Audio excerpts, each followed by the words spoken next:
السلام علیکم ورحمۃ اللہ وبرکاتہ۔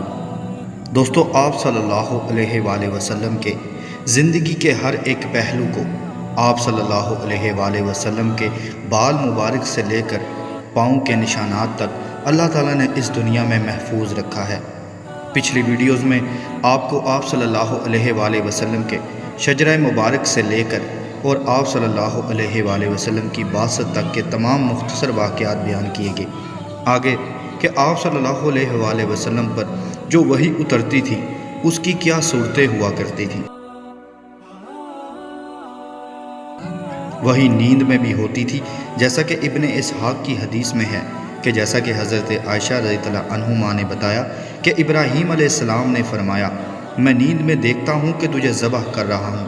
یہ سن کر آپ کے صاحبزادے اسماعیل علیہ السلام نے کہا، جس کا آپ علیہ السلام کو حکم ہوتا ہے آپ کر گزریے۔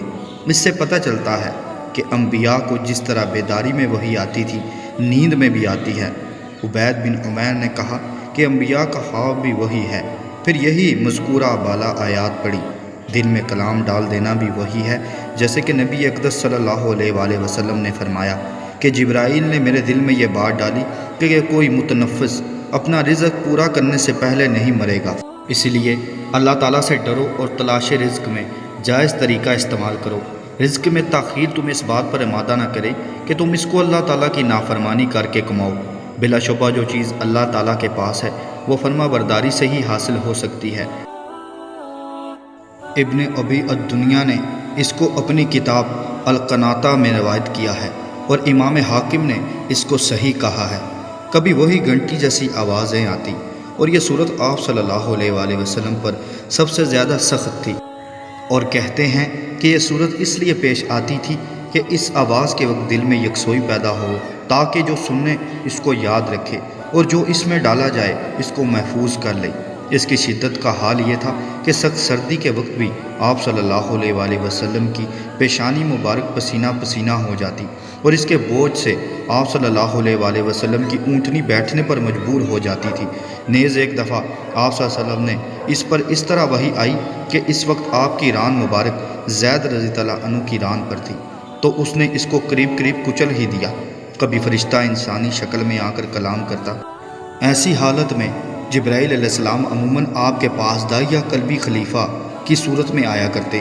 ایک روایت میں آیا کہ داہیہ اتنے خوبصورت تھے کہ وہ جب مدینے میں آتے، عورتیں ان کے حسن و جمال کا نظارہ کرنے کے لیے گھروں سے نکل آتی۔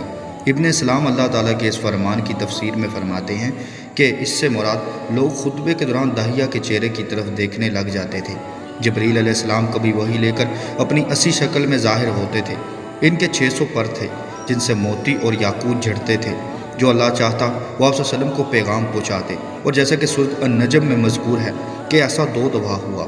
کبھی اللہ تعالیٰ نے آپ صلی اللہ علیہ وآلہ وسلم سے پردے کے پیچھے سے کلام کرتا ہے، یا ایسا یا تو بیداری کی حالت میں ہوتا تھا جیسے اللہ تعالیٰ نے آپ سے شب معراج میں کلام فرمایا، یا نیند کی حالت میں ہوتا تھا جیسے معاذ رضی اللہ عنہ کی روایت میں ترمذی شریف میں آیا ہے کہ آپ صلی اللہ علیہ وآلہ وسلم نے فرمایا، میرے پاس میرا رب بہت اچھی صورت میں آیا اور فرمایا، بتائیے ملا اعلیٰ میں کس چیز پر بحث ہو رہی ہے؟ میں نے کہا میں نہیں جانتا۔ اس پر اللہ تعالیٰ نے اپنا ہاتھ میرے دونوں کندھوں کے درمیان رکھ دیا اور مجھے اس کی ٹھنڈک دونوں پستانوں کے درمیان محسوس ہوئی۔ اس سے ہر چیز کا علم مجھ پر ظاہر ہو گیا۔ پھر اللہ تعالیٰ نے مجھ سے دریافت فرمایا، محمد بتائیے ملا اعلیٰ میں کس چیز پر بحث ہو رہی ہے؟ میں نے عرض کیا کفارات میں۔ اللہ تعالیٰ نے فرمایا وہ کیا ہے؟ میں نے کہا ناپسندیدہ اوقات میں وضو کرنا، جماعت کے ساتھ نماز پڑھنے کے لیے پیدل چل کر جانا، اور ایک نماز کے بعد دوسری نماز کا انتظار کرنا۔ اور جو کوئی بھی شخص ایسا کرتا ہے اس کی زندگی قابل رشک ہو جاتی ہے اور وہ گناہوں سے ایسا پاک ہو جاتا ہے جیسا آج ہی ماں کے پیٹ سے پیدا ہوا ہو۔ یہ وحی کی 6 حالتیں ہیں۔ ابن قیم رحمۃ اللہ علیہ کہتے ہیں بعض علماء نے 7ویں حالت بھی بیان کی ہے، وہ یہ ہے کہ اللہ تعالیٰ آپ سے بے حجاب بات کرتا ہے۔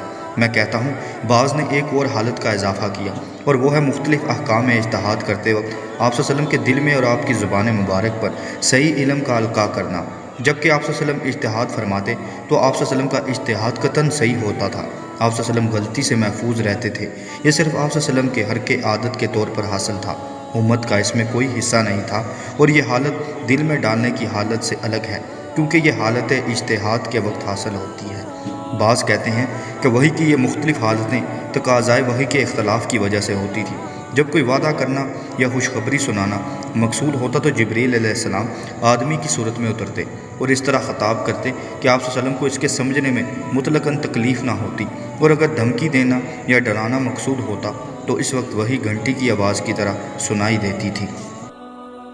اسی طرح ایک اور واقعہ کہ ابو سفیان اور سرداران مکہ شام روم کے دربار میں، صحیحین میں حضرت عبداللہ ابن عباس رضی اللہ عنہم سے مروی ہے کہ ابو سفیان بن حرب نے ان کو خبر دی کہ جب وہ قریش کا ایک قافلہ لے کر صلح حدیبیہ کے زمانے میں آپ صلی اللہ علیہ وسلم اور ابو سفیان وغیرہ کفار مکہ کے درمیان انجام پائی بغرض تجارت ملک شام میں گئے، ہرقل شاہ روم نے ان کو پیغام بھیج کر اپنے پاس بلایا، اور شاہ روم اس وقت بیت المقدس میں مقیم تھا۔ یہ وہاں پہنچے اور اپنی آمد کی اطلاع دی تو اس نے دربار منعقد کیا اور اپنے ارد گرد درجہ بدرجہ عظماء کرام روم کو بٹھایا، پھر ان کو دربار میں طلب کیا اور ساتھ ہی ترجمان کو بلایا اور ان سے پوچھا، جس آدمی نے نبوت کا دعویٰ کیا ہے تم میں سے زیادہ اس کا قریبی رشتہ دار کون ہے؟ ابو سفیان کیونکہ اس وقت مسلمان نہیں تھے، انہوں نے کہا میں رشتے میں اس کے زیادہ قریب ہوں۔ اس پر بادشاہ نے کہا کہ اس کو میرے قریب لے آؤ اور اس کے ساتھیوں کو اس کے پیچھے نزدیک بٹھا دو۔ پھر اس نے ترجمان سے کہا، ان سے کہو کہ میں اس سے اس آدمی کے بارے میں کچھ معلومات حاصل کرنا چاہتا ہوں، اگر یہ جھوٹ بولے تو اس کی تکذیب کر دیں۔ ابو سفیان فرماتے ہیں کہ واللہ اگر اس بات کی شرم نہ ہوتی کہ میرے جھوٹ کو نقل کریں گے تو میں نے آپ صلی اللہ علیہ وسلم کے متعلق جی بھر کر جھوٹ بولنا تھا۔ پھر اس نے مجھ سے پہلے یہ پوچھا، تم میں اس خاندان کا کیسا ہے، یعنی کہ اس کا خاندان کیسا ہے؟ میں نے کہا وہ ہم میں سے اعلیٰ خاندان سے تعلق رکھتا ہے۔ پھر پوچھا کیا تم میں سے کسی نے اس سے پہلے بھی یہ دعویٰ کیا تھا؟ میں نے کہا نہیں۔ اس نے کہا کیا اس کے آباء و اجداد میں کوئی بادشاہ گزرا ہے؟ میں نے کہا نہیں۔ اس نے کہا کیا اس کے متبع سردار لوگ ہیں یا ضعیف و حقیر اس کے ساتھی ہیں؟ میں نے کہا کم حیثیت اور کمزور لوگ اس کے پیچھے لگ گئے ہیں۔ اور اس نے کہا ان میں دن بدن اضافہ ہوتا ہے یا کمی؟ میں نے کہا ان میں اضافہ ہی ہو رہا ہے۔ اس نے پوچھا کیا مسلمان ہونے کے بعد ان میں سے کوئی اس کے دین کو برا سمجھ کر مرتد ہوا ہے؟ میں نے کہا نہیں۔ اس نے کہا کیا اس کے دعوے سے پہلے تم نے اس کو جھوٹ کا تجربہ ہوتے یا اس کو جھوٹ بولتے دیکھا ہے؟ میں نے کہا نہیں۔ اس نے کہا کیا وہ کبھی عہد شکنی کرتا ہے؟ میں نے کہا نہیں۔ ہاں اب ہمارے ساتھ اس کا ایک معاہدہ ہوا ہے، معلوم نہیں وہ کیا کردار ادا کرے۔ ابو سفیان نے کہا اس سوال کے اس جواب کے علاوہ مجھے موقع ہی نہیں ملا کہ میں اس میں کوئی خلاف واقعہ بات شامل کروں۔ بادشاہ نے کہا کیا تم نے اس سے کبھی لڑائی بھی کی؟ میں نے کہا ہاں۔ اس نے کہا اس کا کیا نتیجہ نکلا؟ میں نے کہا ہمارے اور اس کے درمیان لڑائی ہوئی، کنویں کی ڈھول کی طرح ہے، کبھی وہ ہمیں شکست دیتا ہے اور کبھی ہم اسے شکست دیتے ہیں۔ پھر اس نے کہا وہ تمہیں کس بات کا حکم دیتا ہے؟ میں نے کہا وہ کہتا ہے اللہ کی عبادت کرو جو اکیلا ہے اور کسی کو اس کے ساتھ شریک نہ کرو، اور اپنے آباء و اجداد کے دین کو چھوڑ دو، اور وہ ہمیں نماز پڑھنے، سچ بولنے، پاک دامنی اختیار کرنے اور صلہ رحمی کرنے کا حکم دیتا ہے۔ پھر اس نے اپنے ترجمان سے کہا اس سے کہو میں نے تم سے پوچھا تھا کہ اس کا خاندان کیسا ہے، تم نے کہا وہ ہم میں اعلیٰ خاندان سے تعلق رکھتا ہے۔ اسی طرح رسول اپنے قوم کے اعلیٰ خاندان سے بھیجے جاتے ہیں، اور میں نے تجھ سے پوچھا تھا کیا میں تم سے پہلے بھی کسی نے یہ دعویٰ کیا تھا؟ تم نے کہا کہ نہیں۔ اس میں سے اس نتیجے پر پہنچا ہوں کہ اگر کسی نے پہلے یہ دعویٰ کیا ہوتا تو میں سمجھتا یہ ایک ایسا دعویٰ کرتا ہے جو اس سے پہلے بھی ہو چکا ہے۔ اور میں نے تجھ سے پوچھا کہ اس کے آباء و اجداد میں کوئی بادشاہ گزرا؟ تو نے کہا نہیں۔ میں کہتا ہوں اگر اس کے آباء و اجداد میں کوئی بادشاہ ہوتا تو میں کہتا یہ اپنے باپ کی بادشاہی حاصل کرنے کے لیے یہ دعویٰ کرتا ہے۔ اور میں نے تجھ سے پوچھا تھا کہ تم نے اس کے اس دعوے سے پہلے اس کا کوئی جھوٹ معلوم کیا ہے؟ تم نے کہا نہیں۔ میں اس سے اس نتیجے پر پہنچا ہوں کہ جس شخص نے آج تک تم لوگوں پر جھوٹ نہیں بولا وہ اللہ تعالیٰ پر کس طرح جھوٹ بولے گا۔ اور میں نے تجھ سے سوال کیا کیا سردار لوگ اس کی پیروی کرتے ہیں یا کمزور اور حقیر لوگ؟ تم نے کہا کمزور اور حقیر لوگ، اور تو رسولوں کی پیروکار ایسے ہی ہوتے ہیں۔ اور میں نے تجھ سے پوچھا تھا کیا دن بدن اس میں اضافہ ہوتا ہے یا کمی واقع ہو جاتی ہے؟ تو نے ذکر کیا کہ ان میں اضافہ ہوتا ہے، اور ایمان کا معاملہ ایسا ہی ہے حتیٰ کہ وہ پورا ہو جاتا ہے۔ اور میں نے تجھ سے پوچھا کہ کیا ان میں سے کوئی ان کے دین سے ناراض ہو کر مرتد یا اس نے دین چھوڑا ہے؟ تو نے ذکر کیا کہ نہیں، اور ایمان کا حال ایسا ہی ہے جس کے اس کی حلوت دلوں میں رچ بس جاتی ہے۔ اور میں نے تجھ سے پوچھا تھا کہ وہ غدر اور عہد شکنی کرتا ہے؟ تو نے ذکر کیا نہیں۔ اسی طرح رسول عہد شکنی نہیں کیا کرتے۔ اور میں نے تجھ سے پوچھا کہ وہ تمہیں کس چیز کا حکم دیتا ہے؟ تو نے ذکر کیا کہ وہ ہمیں ایک اللہ تعالیٰ کی عبادت کرنے کا حکم دیتا ہے اور اس کے ساتھ کسی کو شریک نہ کرو، اور وہ تم کو بتوں کی عبادت سے منع کرتا ہے اور تم کو نماز پڑھنے، سچ بولنے اور پاک دامنی اختیار کرنے کا حکم دیتا ہے۔ اگر تم سچ کہتے ہو تو وہ وقت دور نہیں کہ وہ اس جگہ کا مالک بن جائے گا جہاں میں کھڑا ہوں۔ مجھے یہ علم تھا کہ وہ پیدا ہونے والا ہے، مگر میرا یہ خیال نہیں تھا کہ وہ تم میں سے ہوگا۔ اگر مجھے یقین ہوتا کہ میں اس تک پہنچ سکتا ہوں تو میں تکلیف اٹھا کر بھی اس سے ملاقات کرتا۔ اگر میں اس کے پاس ہوتا تو میں اس کے پاؤں دھوتا۔ پھر اس نے آپ صلی اللہ علیہ وسلم کی وہ چٹھی منگوائی جو آپ صلی اللہ علیہ وسلم نے داہیہ کلبی کے ہاتھ عظیم بصرہ کو بھیجی تھی، اور عظیم بصرہ نے ہرقل کو پہنچائی تھی۔ پھر اس کو پڑھا تو اس میں یوں لکھا ہوا تھا: بسم اللہ الرحمن الرحیم، اللہ کے بندے اور اس کے رسول محمد صلی اللہ علیہ وآلہ وسلم کی طرف سے روم کے عظیم آدمی ہرقل کی طرف جو شخص ہدایت قبول کرے اس پر سلامتی ہو۔ اما بعد، میں تم کو اسلام قبول کرنے کی دعوت دیتا ہوں کہ اسلام لے آؤ، سلامت رہو گے اور اللہ تعالیٰ تمہیں دگنا ثواب دے گا، اور اگر تم نے منہ پھیرا تو یاد رکھو تمہاری ریت کا گناہ بھی تم پر ہی ہوگا۔ اور اے اہل کتاب، آؤ ایسی بات کی طرف جو ہمارے اور تمہارے درمیان مشترک ہے کہ ہم اللہ تعالیٰ کے سوا کسی کی عبادت نہ کریں اور نہ کسی کو اس کا شریک بنائیں، اور نہ ہم اللہ تعالیٰ کے سوا ایک دوسرے کو اپنا رب سمجھے۔ بس اگر منہ پھیر جائیں تو ان کو کہہ دو گواہ رہو کہ ہم مسلمان ہیں۔ ابو سفیان نے کہا کہ جب اس نے وہ باتیں کہیں جو پہلے گزر چکی اور آپ صلی اللہ علیہ وسلم کی چٹھی پڑھ کر فارغ ہوا تو دربار میں شور و غل مچ گیا، ہمارے خلاف آوازیں بلند ہوئی اور ہمیں دربار سے نکال دیا گیا۔ جب ہم باہر آئے تو میں نے اپنے ساتھیوں سے کہا، ابن ابی کبشہ، رسول صلی اللہ علیہ وآلہ وسلم کا معاملہ تو بہت بڑھ گیا ہے، اس سے تو روم کا بادشاہ بھی ڈرتا ہے۔ بیت المقدس کا گورنر ہرقل کا دوست اور شام کے عیسائیوں کا لاٹ پادری ابن ناظور کہتا ہے کہ جب ہرقل بیت المقدس آیا تو ایک دن وہ بہت ڈرا ہوا تھا اور خوف زدہ نظر آیا۔